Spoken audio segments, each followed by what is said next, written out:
Hay otra cosa que me llama la atención, porque hace cuántos días, sería hace como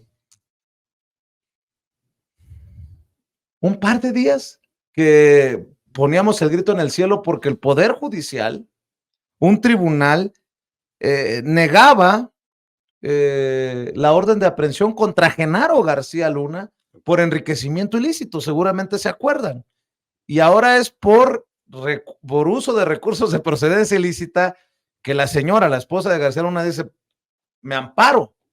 Esas cosas que están ocurriendo que nos llevan también a hablar a un poder judicial que tiene, lo hemos mencionado una y otra vez, y sigamos poniendo el dedo en la llaga, muchos intereses, algunos inconfesables, algunos inmorales, algunos que no conocemos, pero este poder judicial que lo está politizando pareciera todo, y si no, mucho de sus decisiones, Paco, y ahí te la dejo de tarea, eso de a Genaro García Luna se le elimina la orden de aprehensión por enriquecimiento ilícito hace unos días y su esposa pide amparo por uso de recursos de procedencia ilícita apenas hoy. A mí, mira, yo te lo digo, yo tengo la respuesta porque además viene en García Luna el Señor de la Muerte, ¿sí?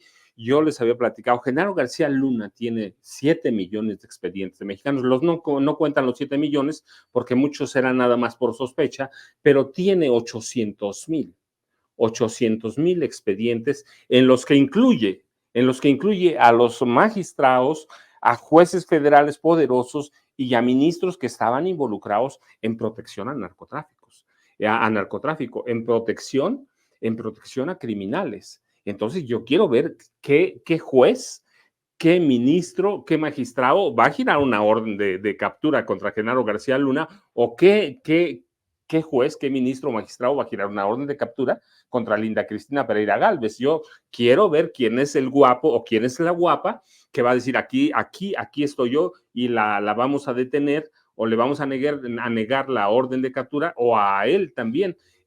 No creo que Genaro los tiene agarrados mira, en mi pueblo te lo voy a decir, dicen sálvase a la parte, los tiene bien agarrados. Por eso están muy protegidos y por eso les es más fácil recurrir a la justicia mexicana, porque el Poder Judicial no sabe con precisión cuántos expedientes tiene García Luna que se manejaron, y hay que decirlo, a través de la red tecnológica o la plataforma tecnológica de teléfonos de México.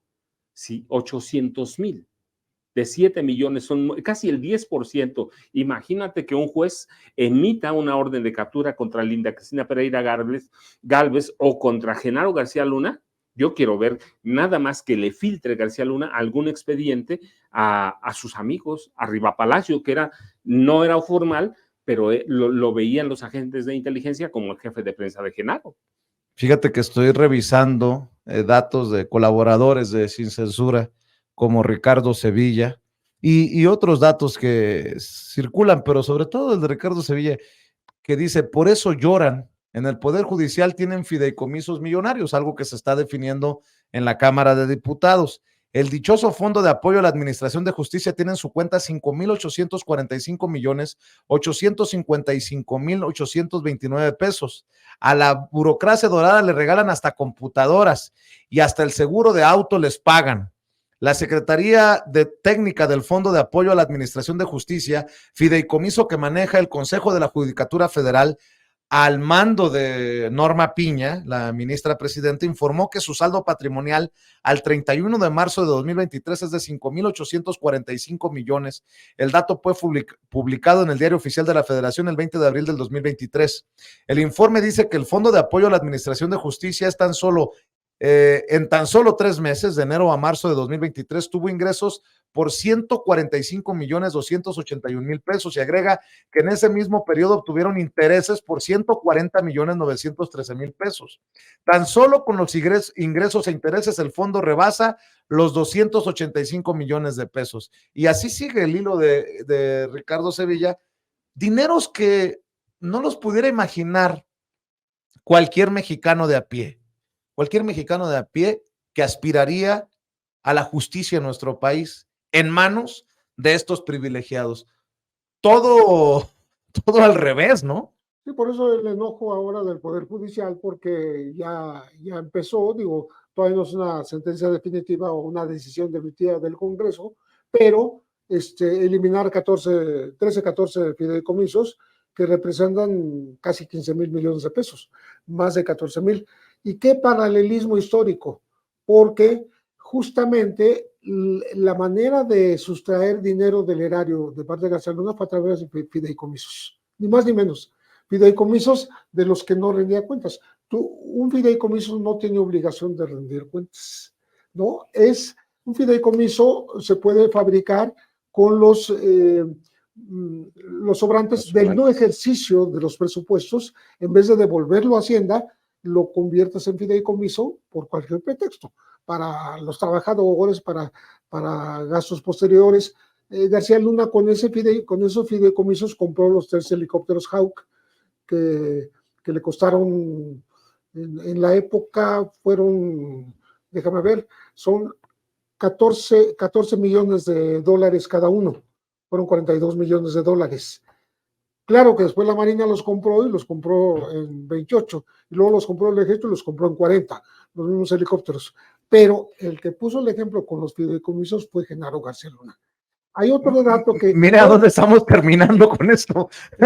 Hay otro dato que no se menciona, pero cuando él dejó de ser funcionario público, se habla de que compró todos los registros criminológicos de México, no sé qué iba a hacer con ellos, seguramente manejar algunas empresas los 800 de seguridad, porque estamos hablando que los últimos 20 años de estadística, pero estoy hablando del detalle de los delitos, no nada más el homicidio, particularmente el homicidio, pero todos los demás, ¿no? Él los tiene. Sí, no los vendió, que se sepa, no se los compartió a nadie, pero los compró, los adquirió, y él los tiene. Eso es importante, porque no es una persona indefensa desde ese punto de vista. En la medida en que tiene una amenaza sobre posibles personas que estén en su contra en el futuro, ¿no? O 7 millones. 7 millones, pero mira, además, deja nomás una observación. Hay otros ingresos del Poder Judicial que no están contabilizados y no sabemos cuántos son. Cada que uno solicita un amparo, presenta una demanda o algunas cosas, tiene que comprar una fianza en algún banco que determina el Poder Judicial. Nadie sabe a dónde está ese dinero. Yo recuerdo en un proceso que me llevaron. Fianzas. Claro, ese es un gran negocio. Nadie sabe a dónde está. Y la gente no recoge ese dinero de las fianzas. Hay ingresos oscuros que tú vas y te dicen, no, pues quiero ampararme o presentar una solicitud de amparo. Bueno, pues sí, pero tiene una fianza de 5,000 pesos o de 8,000. Por muchos trámites hay ingresos de los que nunca hemos sabido y los tiene muy oscuros y escondidos el Poder Judicial Federal.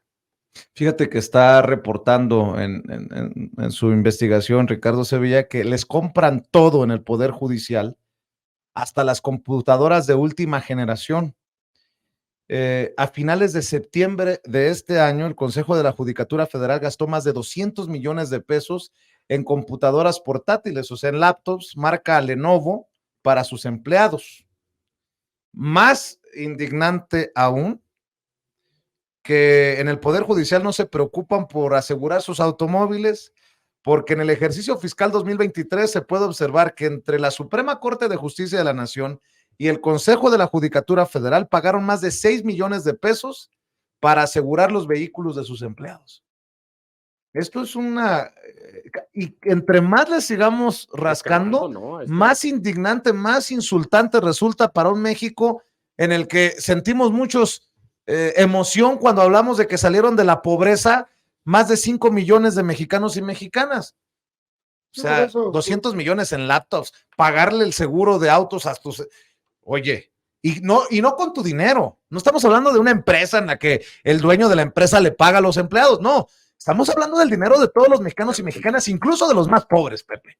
Sí, por eso ahora están enojados, porque tendrían que regresar un dinero, en el momento que se apruebe en el Congreso, tendrían que regresar estos miles de millones al erario, porque no son necesariamente útiles y no son necesarios, no son indispensables. Entonces hay que regresarlos. Que el Poder Judicial tenga que regresar dinero es casi una ofensa a su, pues no sé, a su orgullo, modus, y a su modus vivendi. modo de vivir, a su costumbre de gastar, como estás poniendo los ejemplos, en lo que sea, ¿no? Lo mismo en alimentos, que en seguros, que para auto, que en ropa, laptops, en arreglar sus casas. En arreglo de casas. Sí, comidas dentro de la propia corte, porque sí, yo lo he presenciado, me ha tocado alguna ocasión, un par de ocasiones, ver cómo se atiende ahí, ¿no? Con meseros de librea, ¿no? Digo, estamos hablando de grandes lujos, ¿no? Que no tiene otros funcionarios públicos.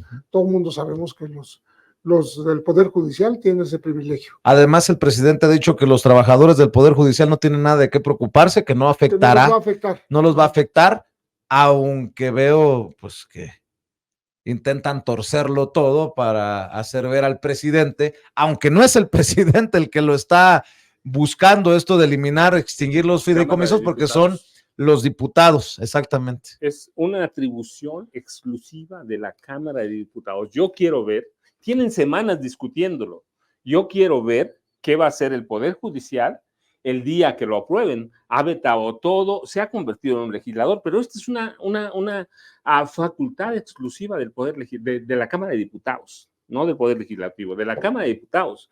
Así que los diputados que llevan semanas discutiendo eso, que lo hemos visto en la televisión, lo hemos visto en las redes sociales, en las plataformas, yo quiero ver qué va a hacer Norma Piña. Mira, ella... Quiere el Parlamento abierto, dice Margarita Zavala, entre otras cosas. Ella pensaba que iba a pasar a la historia como la primera mujer que llegaba a la presidencia del Poder Judicial Federal y por lo tanto de la Suprema Corte, va a pasar a la ignominia, ¿eh?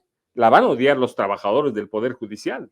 No, y cuidado con cómo reaccionen, porque tanto le han criticado al presidente, le han dicho que no respeta la división de poderes, que por ahí se atreven desde la Suprema Corte a querer vetar o a querer echar abajo esto, una decisión exclusiva, bien dices, Paco, en el Poder Legislativo y en este caso la Cámara de Diputados. Pero bueno, estamos al pendiente de lo que ocurra y si me permiten poner, y regresamos si gustan a los temas, dependiendo de cómo vaya surgiendo, pero hay un tema que me llama mucho la atención, porque el presidente, por ejemplo, había dicho que no iba a ir a la cumbre de la PEC en San Francisco, pero que a Joe Biden le habló, lo invitó y dice que para más o menos respetar la cordialidad va a ir.